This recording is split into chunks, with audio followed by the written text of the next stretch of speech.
Om Swastiastu, selamat sore sahabat Cakrawala Podcast. Ketemu lagi dengan saya Suwadi Putra, host Cakrawala Podcast. Tempat kita ngobrolin apa aja, karena apa aja bisa kita obrolin. Teman-teman, kali ini kita podcast lagi.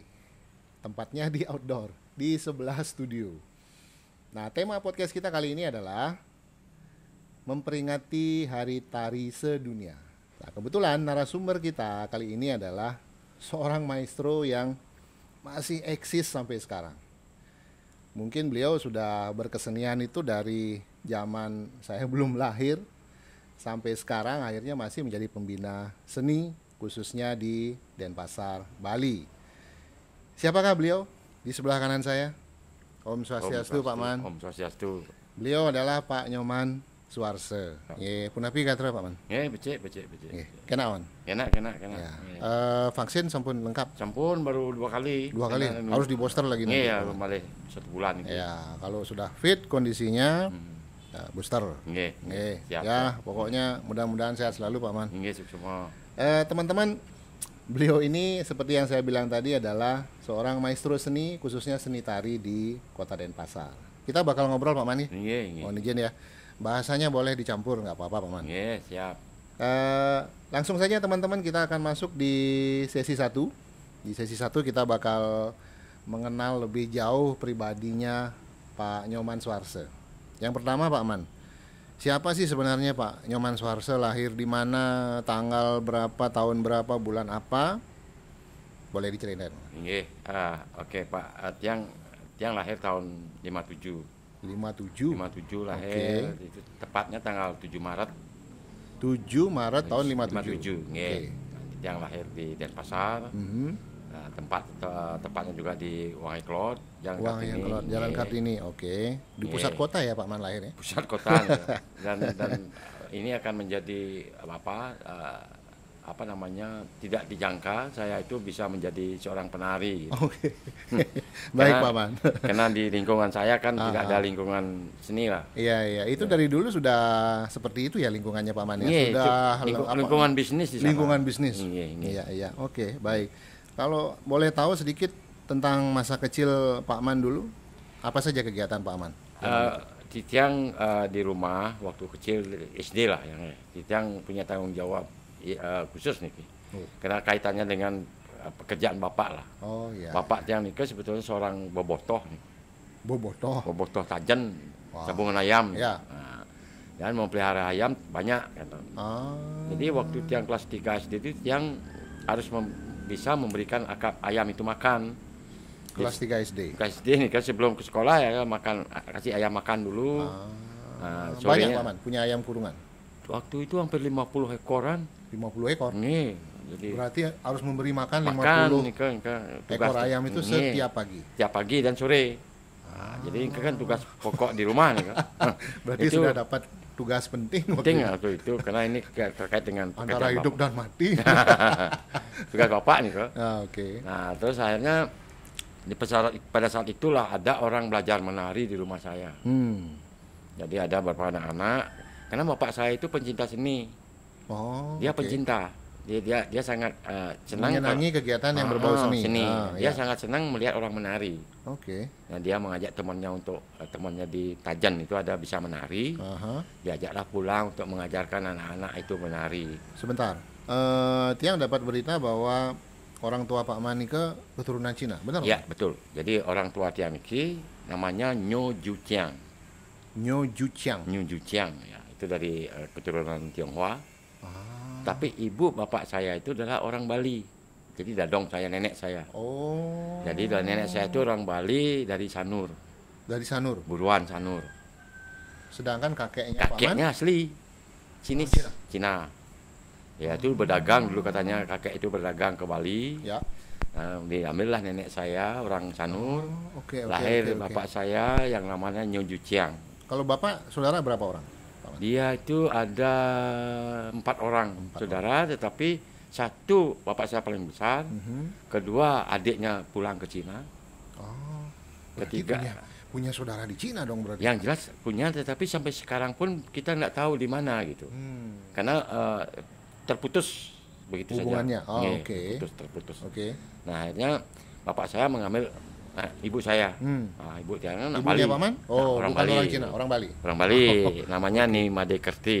Nima Dekerti. Dekerti. Dari mana beliau? Itu dari Tegalsari, Penyopekan dulu. Banjar Penyopekan Tegalsari. Oke. Nah, lahirlah saya sebagai anak ketiga. Oh, yang Pamannya Nyoman. anak ketiga? Tiga. Yang pertama? Ada kakak saya, nama Cinanya Tai. Tai. Nah, nama kakak saya yang kedua namanya Yang Bi. Yang Bi. Saya nama Cina saya Yang Pung. Ini sebenarnya saya ingin tanya. Yang Pung nama saya Yang Pung. Ya. Adik saya ada Yang Wan, adik saya lagi Yang Jin. Saya laki-laki 5, cewek 1 namanya Shulin. Udah meninggal. Itu saudara kandung semua atau bagaimana? Kandung. Nah, okay. saya itu semuanya diberi nama Indonesia waktu itu.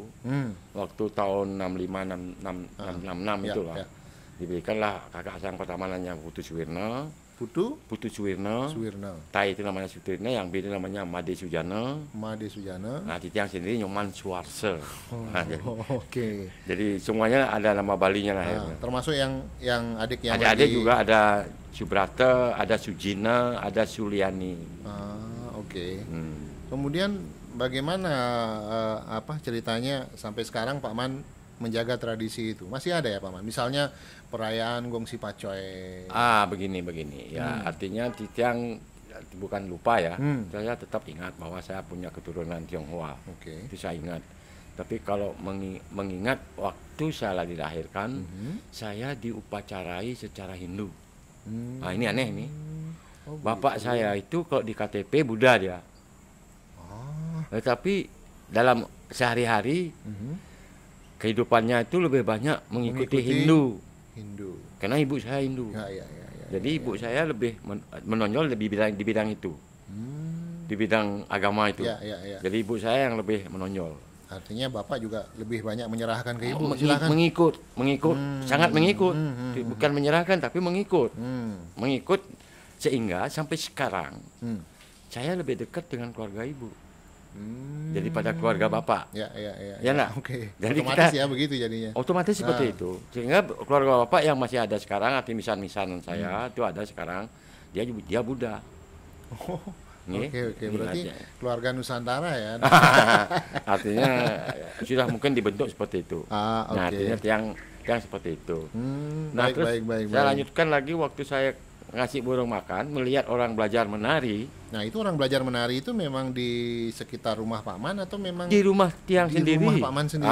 Bapak saya senang karena sekali. Dibawa oleh bapak saya untuk ada anak-anak belajar menari karena kebetulan yang sama-sama bobotoh itu bisa menari. Itu Nak Agung Alit saking dari kapal.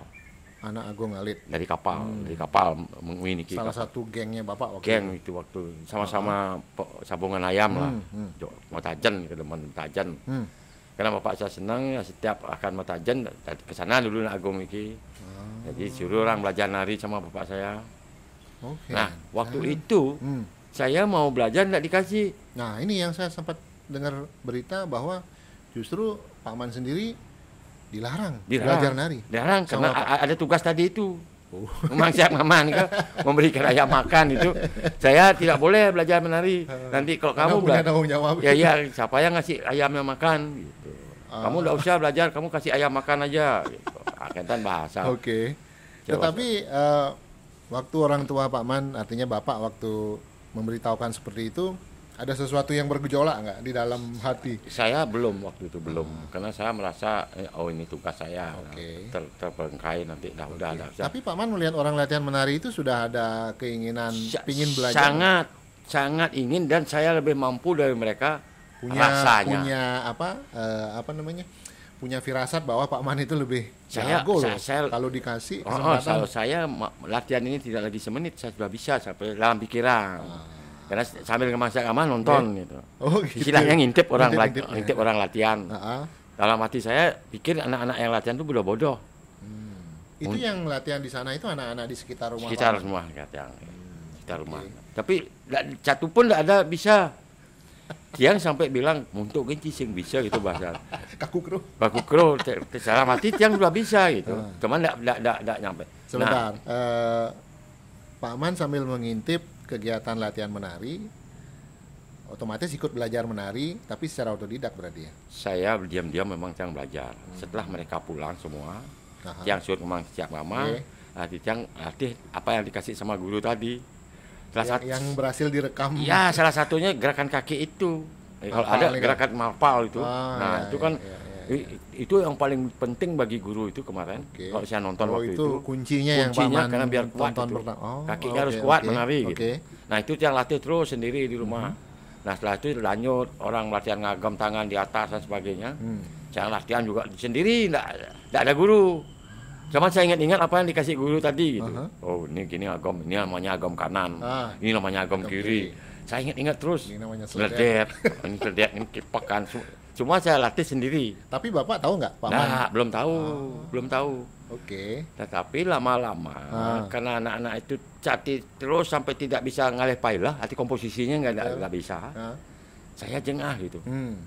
Saya harus tak bilang sama bapak ini, kalau nggak gini nanti nggak bisa saya belajar. Akhirnya yang sampaikan. Waktu itu saya panggil bapak saya itu bukan bapak, tapi Encik. Karena dia orang Cina. Benar. Jadi kan aneh. Nah, mirip bapak nih kan bapak gitu, Cek gitu. Tapi kalau ibu? Mama. Kalau Encik sama mama. Encik sama mama. Oke. Nah, terus saya bilang sama Encik saya ya, sama bapak saya, Cek, kalau milu sih belajar. Nah, kalau belajar Cimaro gitu, artinya bahasa saya agak meragukan gitu. Nah, milu sih kan di belakang malu gitu dia. Di belakang. Nah, akhirnya dikasih. Karena dianggap anak-anak itu lama sekali bisa. Nah, di belakang ini lah, saya disuruh belakang gitu. Oke. Itu belakang. Biasa kan guru pertama ngagam. Jangan ngagam. Kaget gurunya. Bisa nak cenik nih. Kok ya bisa ngagam, berarti saya mangsak mama kan gitu. Dia tahu guru itu jangan mangsak mama kan. Dipanggil lah Tiang ke depan. Waktu itu, Gus, main lalu. Di Jomuruk ngigal sebelum ini. Sekonen ini muruk di Jomuruk. Tiang dan muruk. Jadi agak aneh memang Tiang. Tapi kok bisa ngagam? Tiang nulis Riki kan gitu. Akhirnya ceritanya singkat, Tiang karena Tiang bagus agamnya di depan lah saya disuruh sama guru. Yang tadinya di belakang. Yang di belakang. Sekarang kamu di depan aja. Dibilang sama yang lain-lainnya. Ini contoh ini sekarang. Banggalah bapak saya. Dari saat itu saya dikurangi pekerjaan ini. Oke.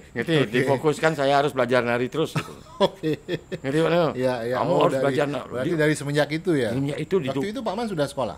Ampun, kelas 3 SD. Kelas 3 SD. Berarti semenjak dilihat langsung oleh guru pelatih tari itu, akhirnya Bapak memberikan semangat. Kenapa Tiang bisa semangat, yang lainnya sebut soal niki. Gitu. Karena nyerah dia, enggak mampu dia. Dan memang zaman itu kan belajarnya agak keras, guru-guru alam namanya kan keras, tidak seperti sekarang. Tapi Tiang nyantep gitu. Karena guru itu senang mengajar Tiang. Siapa nama gurunya Pak Man waktu ini kan? Anak Agung Alit Suka. Anak Agung Alit Suka. Dari mana beliau? Dari kapal. Beliau masih ada? Sekarang udah almarhum pun. Lingsir kan nikah kan. Waktu Tiang diajarnya udah lingsir kok. Oke. Nah, akhirnya baik. Selanjutnya ini kalau saya terus menari, nah akhirnya di pertengahan jalan, hampir putus asa ya. Udah asekal mat kan. Udah mulai ada rasa mat belajar ngigal. Waktu masih anak-anak nih. Ini masih Tiang. Padahal Tiang sudah mampu untuk mengigal tari baris itu. Tapi tongos ngigal dan wenten. Kan artinya tongos ngigal nika artinya sarana artinya Cilajani kan dia nonton panggung. Dumun kan nonton panggung. Betul. Yang paling kalau ngayah di pura baru kesempatan baru nari. Artinya kesempatan untuk manggung nggak ada. Nah, itu yang sulit dulu. Oke. Nah, itu kita rehat dulu ya sebentar ya. Biar bisa Pak Man minum kopi dulu. Teman-teman, ini baru mulai, kita sudah seru sekali ngobrol bersama Pak Yang Pung ya. Yang Pung. Sekarang saya baru tahu Yang Pung itu ternyata nama beliau yang dari keturunan Cina. Oke, teman-teman stay tune dulu ya. Kita mau ngopi dulu sebentar. Nanti kita sambung lagi di sesi 2. Tetap di Cakrawala Podcast, tempat kita ngobrolin apa aja, karena apa aja bisa kita ngobrolin. Silakan, Pak. Teman-teman, kembali lagi. Sekarang kita di sesi 2 masih bersama Pak Yang Pung. Kita lanjut lagi obrolannya Pak Man. Tadi Pak Man sempat cerita bahwa waktu awal-awal belajar menari, begitu menguasai tari apa yang Paman kuasai pertama? Tari baris. Begitu menguasai tari baris, tidak pernah dapat panggung untuk pentas. Ya. Susah ya zaman itu, Pak? Zaman itu tidak seperti sekarang. Jadi tidak ada fasilitas lah. Oke. Itu belum ada taman budaya juga belum ada. Nah, waktu belajar menari baris pertama kali itu, media yang dipakai untuk menggambel nih kan memang gamelan atau Enggak, pakai bibir. Ya. Pakai bibir. Ya, Dulunya pakai bibir. Karena kan ketukan itu juga pakai. Iya, artinya dia kan pakai bibir, kalau dia nguncap dia keras suaranya gitu. Jadi setelah yang bisa baris, nah saya menari lah. Menari saya di geladak.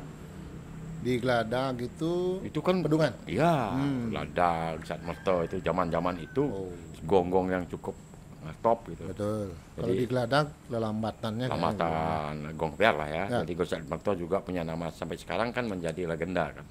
Menjadi apa nama ya di Denpasar ini ada 2 seke gong yang namanya terkenal. Jadi ada geladak dengan Saat Merto. Dan justru saya menarinya di sana. Karena yang kecil. Siapa yang mengajak Pak Man ke sana waktu itu? Yang tahu bahwa ini ada penari di ini ajak. Ada orang geladak. Jadi dilihat saya diberikan nari pertama, dia kaget, cenik bedek bisa nginggal bidan kan. Jadi zaman dulu ini sedikit orang bisa menari. Jadi kelas 3 SD ini segini kecil lah, dan orang sana seneng nonton tiang gitu. Senang sekali nonton tiang. Akhirnya diajak manggung di situ. Setiap ada acara ngodalin sedang ayah sana, dan bapak saya memang mendukung itu, sangat mendukung. Luar biasa bapak saya itu. Berarti sudah tampil di luar panggung waktu itu, di luar kandang. Iya, udah nama udah ada. Dan tahun 68 itu Cang ikut drama gong sebagai pemain cilik. 68. Yang ikut kan masih kecil dan ikut jadi pemain cilik dah, peran pemain cilik drama gong. Ikut barang ke sini terus sini. Padahal di lingkungan tiangan, nah tiang terjunlah tiang ke silat, Pak. Silat. SMP tiang terjun ke silat. SMP. Dulu Pak Man SD di mana, Pak Man? Tiang SD-nya SD 7 di Kayu Mas, Pak. SD 7 Kayu Mas. SMP-nya? SMP tiang SMP 2. SMP 2 Denpasar. Oke, lanjut. Yang terjun ke olahraga silat. Dan mantap silat temun. Bapak tiang marah besar. Waktu pindah ke olahraga silat nih, silat nih, ini yang agak melupakan tari gitu. Pak Tiang tuh berkali-kali suwut belajar silat, nginggal terus. Tiang enggak mau kena senang di silat, sampai ada pertarung dan sebagainya, kena demen olahraga. Nah akhirnya almarhum pendekar Gus Haji Plag di negara, itu yang dicari sama bapak saya untuk melarang saya belajar silat. Dulu dilarang belajar nari karena sudah punya tugas khusus. Sekarang sudah pintar menari, dilarang belajar silat. Oke. Yang ingat artinya yang ingat itu kok aneh-aneh bapak saya ini. Akhirnya dilarang Gus Haji Plag di almarhum menyampaikan pada tiang suruh belajar silat, ninggal terus, menari aja terus. Panggung ninggal silat kaku ninggal. Akhirnya pendekar silatnya yang beritahu Pak Man. Nah dari sana karena tiang parti negara kan takut dengan pendekarnya. Malu gitu. Akhirnya Tiang mundur di silat. Tiang tujuan menari tamat SMP, Tiang tidak sekolah. Tamat SMP. Tidak lagi melanjutkan. Ibu saya yang memberitahu.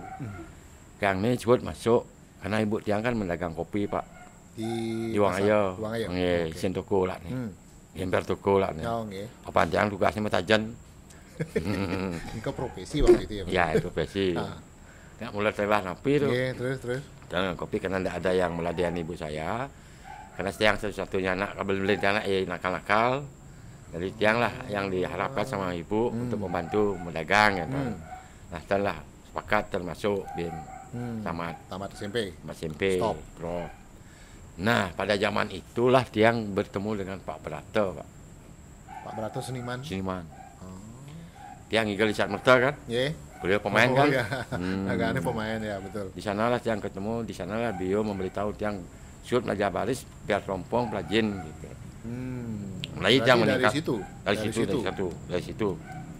Oh iya Pak, Tiang kan bisa nawang gending nih Pak. Nah, oke lah, Pak ngain gending.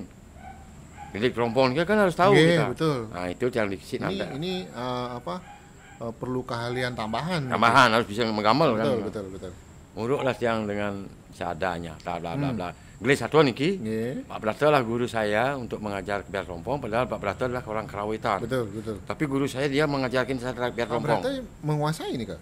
Tari kebiar rompong nih kak? Enggak, kalau tari enggak, tapi khusus bagian karawitannya enggak, karawitannya dia kan paham. Iya betul, beliau kan seniman karawitan. Poperson itu dia yang mengarahkan, dia agam kanan, agam kiri, angsal, nyeledet. Dia yang mengarahkan dia. Oke. Nah, gelis satu adalah ulang tahun sekan gong saat merta makin. Ada ulang tahun sekanya. Sekegongnya ulang tahun. Tianglah diminta untuk menari kebiar rompong. Berarti itu pertama kali Pak Man menari. Pertama kali pentas tari kebiar rompong. Tiang bilang enggak berani Pak. Bani angon di rumah masih. Pak Brato yang bilang begitu. Oke. Cengken migel kenci ke. Bani Pak, bani. Bertepuk tiang di rompong bawa pasir lah. Ngigel lah, satu ngigel. Ternyata yang diundang adalah pakar-pakar budayawan. Jadi zaman dulu di Sibia. Kena ulang tahun kan ini. Termasuk kepala sekolah Kokar dulu diundang. Pak Kokar Panji. waktu itu SMA tingkatan. SMA. Setingkat SMA. Berarti beliau diundang juga. Diundang, pakar-pakar seni diundang semua. Nah setelah yang menari, yang buka baju, datanglah Pak Panji nih. Pak Panji ini yang pimpinan Kokar ke belakang. Acaranya masih kok. Dia ke belakang. Gus ditanya tiang, ya Pak, di mana sekolah? Tiang dan sekolah Pak. Udah 3 bulan orang masuk nih. Kan berarti yang masuk artinya. Ya, betul. Tiang dan masuk loh. Tamatan apa? Tiang tamat SMP Pak. Pernah enggak dilanjutkan atau nidang manyah tiang Pak? Tuh tiang. Mau ke Kokar gitu. Kalau tiang baru nama Kokar, tahun dengan nama Kokar tapi enggak sekolah mau genom gitu. Ya. Mau masuk ditawarkan. Mau ke Kokar. Tiang dan nawang niki pimpin nih. Dan lapis tiang Pak, nidang manyah gitu. Enggak bisa bayar ibu saya nanti. Dan kalau mau di Kokar enggak bayar gitu nih ya. Oke kan Pak. Besok kalau bisa besok datang ke sekolah. Jalan Naya. Dan Pak. Yang jalan Nah nih nggih Pak. Kalau cuma orang lah yang punya mama tiang. Mak, kalau mau masuk ke mani Kokar gitu. Apa kalau manyah gitu, sing yang manyah mak sing hidang manyan agak kopi nih kok. Nah udah ada, lah sing manyah aku nih dicuci masuk sing manyah gitu. Ibi kemudian jak bapak lekon gitu. Nah ternyata yang datang ke Kokar nunggu baju kos tengah baju kan, baju kos oblong itu. Yang masuk, wah luar biasa senangnya Pak Panji. Sekarang kamu langsung ke kelas. Diberitahu loh nih Kak administrasinya. Ini saya yang ngurus administrasinya semua. Dan perjalanan Pak Man. Perjalanan Pak. Mulai cangkel ganti ke sana Pak. Nah awalnya yang masuk ke kelas, jujur kaget juga. Nah ternyata di Kokar itu dua ngigel Pak. Baru tahu, baru terbuka yang baru banyak. Yang baru terbuka lah. Lihat sing lawannya loh. Sekarang lihat orang banyak bisa, yang minder kan. Tapi Pak Panji itu tahu mungkin tiang punya bakat dan sebagainya. Biar terus mengawasi tiang. Nah di sanalah tiang carikan guru khusus. Tiang jadi murid khusus Pak. Carikan guru kebiar rompong namanya Nak Agung Dibio dari Tabanan. Nak Agung Dibio dari Tabanan. Memang itu penari kebiar rompong. Ya, dijarek saya untuk mengajar tiang setiap hari Jumat di sekolah. Berarti gurunya yang datang ke sekolah. Gurunya datang. Nah, Pak Panji bilang setiap Jumat kamu keluar dari kelas, kalau gurunya datang kamu keluar dari kelas, kamu belajar 2 jam dengan bapak ini. Honor mendalam. Betul diperhatikan Jang. Itu sudah mendapat perhatian yang istimewa. Khusus, Pak. Perhatian khusus. Jadi Jang nggak bisa ingat, nggak bisa lupa itu. Jang latihan. Anehnya untuk dia murid tiang kan Pak. Nguruk yang lain nggak boleh. Ya. Saya ya difokuskan bersama guru nih Kak. Sama guru. Nah Pak Panji juga senang karena guru ini melapor kan. Ini murid luar biasa ini. Bang tiang bisa Pak. Banyak ini bakat yang apa aja diarahkan karena tiang sudah banyak belajar dari dulu itu. Ya, oke. Akhirnya tiang belajar, lailah tiang ubah profesi dari baris menjadi kebiar trompong. Nah, gitu. Berarti kebiar trompong itu tari kedua yang Pak Man kuasai. Tari kedua. Itu termasuk tari yang super beratnya itu Pak Man. Sangat berat. yang lebih beratnya kan karakter Pak. Benar. Baris harus kuat. Ya, harus baris keras. Itu karakter keras. Kalau ini agak lembut kan. Nah ini yang akan membedakan ini. Nah tiba-tiba terus pelatihan di Kokar sampai tiang kelas 3 mulai tiang sudah membuat tempat latihan Pak. Teman itu namanya Himpunan Seniman Denpasar. Himpunan Seniman Badung.